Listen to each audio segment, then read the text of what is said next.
Okay, temperature conversions. We have 3 scales for temperature. We have degree Celsius, we have degree Fahrenheit, and we have Kelvin. Okay? Notice there's no degree sign written with Kelvin. It's not degree Kelvin. Okay? There is a degree sign with Celsius and Fahrenheit, however, so we have to include that. I'm going to go ahead and put in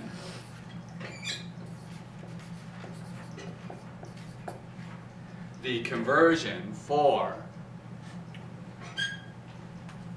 Kelvin. Notice there's a direct relationship between Celsius and Kelvin.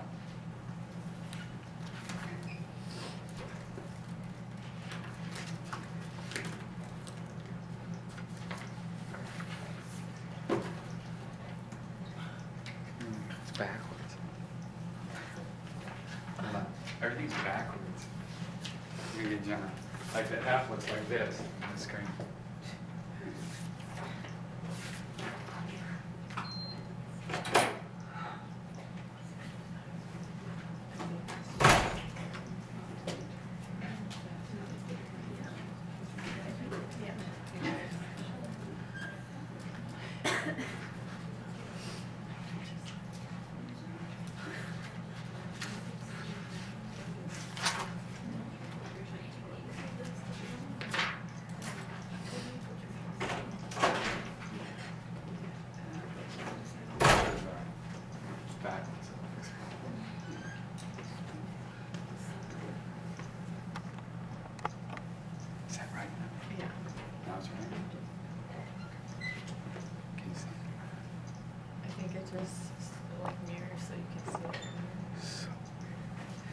Okay, so there is a direct relationship between degrees Celsius and Kelvin, which means if you want to calculate Kelvin temperature, and by the way, this is absolute, sometimes referred to as the absolute temperature scale.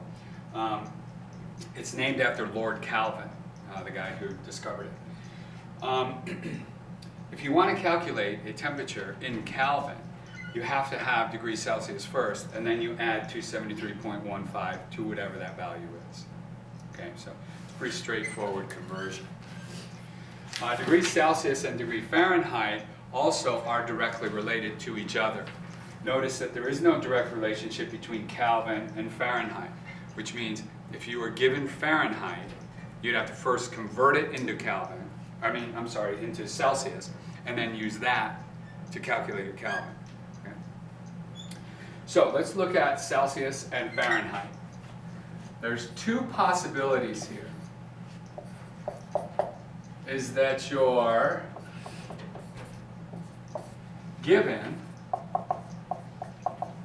degrees Celsius and asked for degree Fahrenheit, or you're given degree Fahrenheit and asked for degrees Celsius. Now, I know that many of you have done temperature conversions in the past, and you know how to do it, you know the formulas. I'm going to show you something different, something that you might never have seen before. The first thing you're going to do, regardless if you have Celsius and you're asked for Fahrenheit, or you have Fahrenheit and you're asked for Celsius, the first thing you're going to do is add 40. No matter what, add 40. You have to push the equal sign. So whatever temperature you're given, add 40. The last thing you're going to do is subtract 40.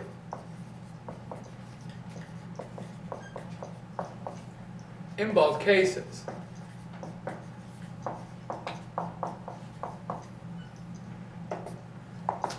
It's what you do in the middle that differentiates whether you were given Celsius or you were given Fahrenheit. And it does involve the number 1.8. We will either multiply by 1.8 or we will divide by 1.8. So one of these goes here, the other goes in the other spot. The way I always remember is I follow the alphabetical order. Celsius, Fahrenheit, in order to maintain alphabetical order, I have to have the M, right? If I'm looking at my alphabet, this goes in alphabetical order, and then in order for me to maintain that, I'd have to have the M. So this is multiply by 1.8. This one is divide by 1.8.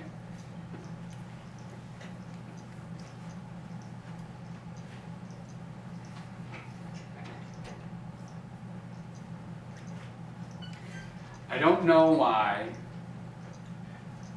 textbooks, college professors, high school teachers insist on sticking with that old way that involves improper fractions and normalizing by adding or subtracting 32. I don't know why. This is short, it's quick, it's easy to remember. Anybody ever seen this before? The reason why it works, there's two reasons. First of all, a degree Celsius and a degree Fahrenheit are not the same size. Okay? A degree Celsius is bigger than a degree Fahrenheit. Guess by how much? Almost twice. Almost twice.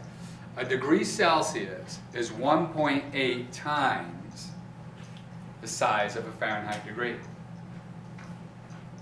Okay? If you have two scales, like Fahrenheit and Celsius, and they don't have the same size degrees, sooner or later they have to catch up with each other somewhere, at some point. Okay? Agreed? I mean, it's kind of like sitting at a stoplight and you have your turn signal on, and you're behind a car that's got their blinker on, and you're watching your turn signal blink, and you're watching their turn signal blink. And pretty soon they catch up and they blink in unison, and then they go apart again, and then they blink in unison. Because their rate isn't the same, they have to catch up at some point. Same kind of thing here. Different size degrees means that if you put these same temperatures, these two temperature scales, on one single thermometer, one big thermometer, sooner or later as you go down somewhere, they're going to be the same. And it turns out it's negative 40. Negative 40 Celsius is negative 40 Fahrenheit. This method chooses that point as its beginning point. A point on both scales where the temperature is the same. For some reason, the other method arbitrarily chooses a freezing point of water, which is 0 degrees on the Celsius scale and 32 degrees on the Fahrenheit scale. It's not the same. So you constantly have to normalize back and forth, back and forth, back and forth. Okay? You don't have to do this. Now, both methods recognize the difference in the degrees, because in the other method you multiply by 9/5. That's the same as multiplying by 1.8. And also in the other method you multiply by 5/9. That's the same as dividing by 1.8. So they both recognize that. It's where they start off that differentiates. See how easy this is? I mean, this is like almost idiot proof. So let's do a conversion here.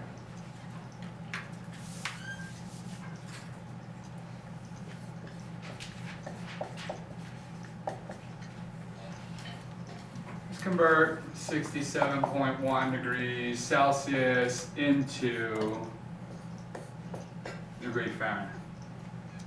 So what are we going to do? Yeah, we're going to take our calculator, spike that. We're going to take 67.1 and we're going to add 40. We have to hit equals though. Because we're going Celsius to Fahrenheit, Celsius Fahrenheit, we're going to multiply by 1.8. But if we don't hit the equals sign, if we just say 67.1 plus 40 times 1.8, then the 1.8 is only going to multiply by the 40. Order of operations. It's not going to add 67 and 40 and then multiply by 1.8. So you have to hit the equals sign. 67.1 plus 40 equals I'm going to multiply that times 1.8. I don't have to necessarily hit the equals now, but you can if you want. And I'm going to subtract 40. And what do I get? 152.78.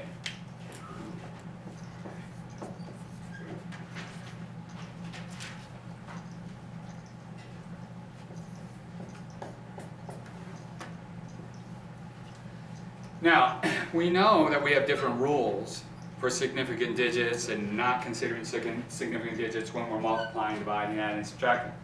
In this case, we're adding, subtracting, multiplying, and dividing, right? So they're kind of mixed a little bit. We're just going to go with the number of significant digits in the original temperature. Okay? So we have 3. What's this rounded to 3 significant digits? Thank you. What is it? 153 degrees Fahrenheit. And we're done.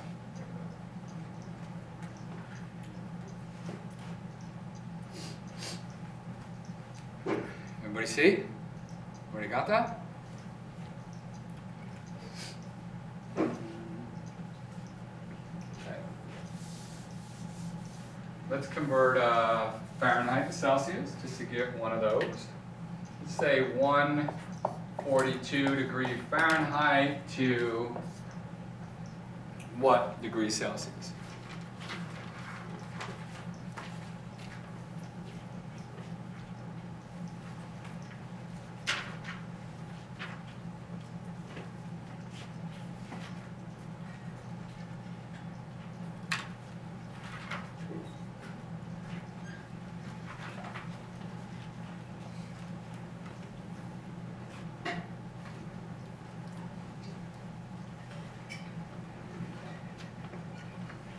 What's our answer? 901.11 plus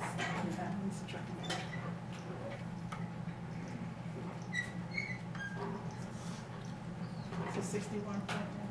That's what I got. What you got? I got 61.1111111111. How many significant digits? 3. What are we going to report? 61.1 degrees Celsius.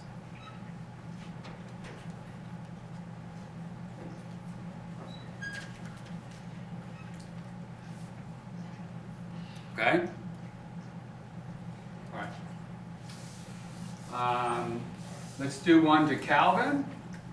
Let's convert 42.7 degrees Celsius into Kelvin.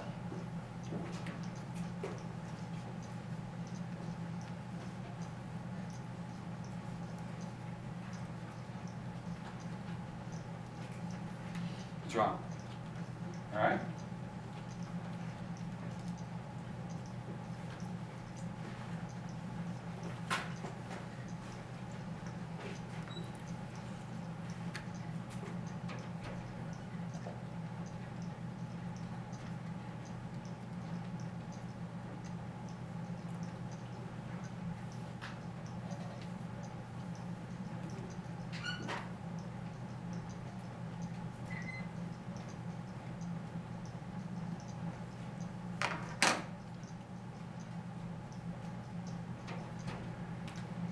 What's our answer?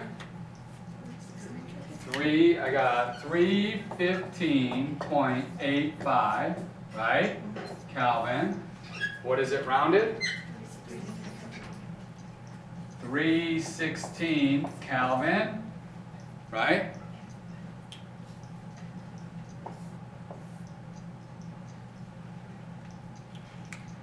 You know, answer 316 is going to be on the multiple choice exam. A.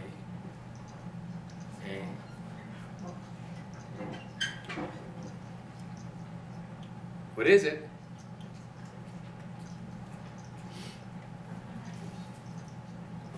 What is it?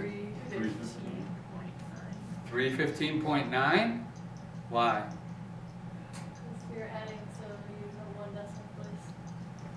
You're adding. Look at Kelvin is just adding. So remember what we do when we add. 42.7, 273.15. We look and box up our last decimal.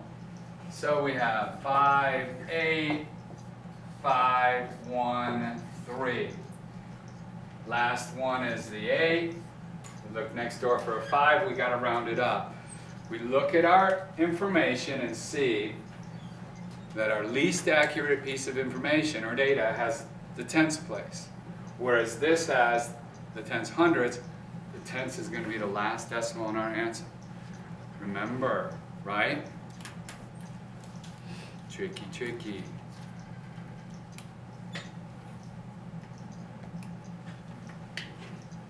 $315.9 Cal.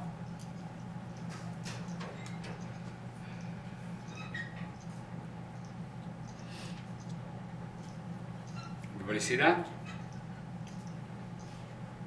Be careful with those, right? You're going to have to do those conversions. Question? You'll probably see examples of all types of conversions on the exam quiz lab, etc.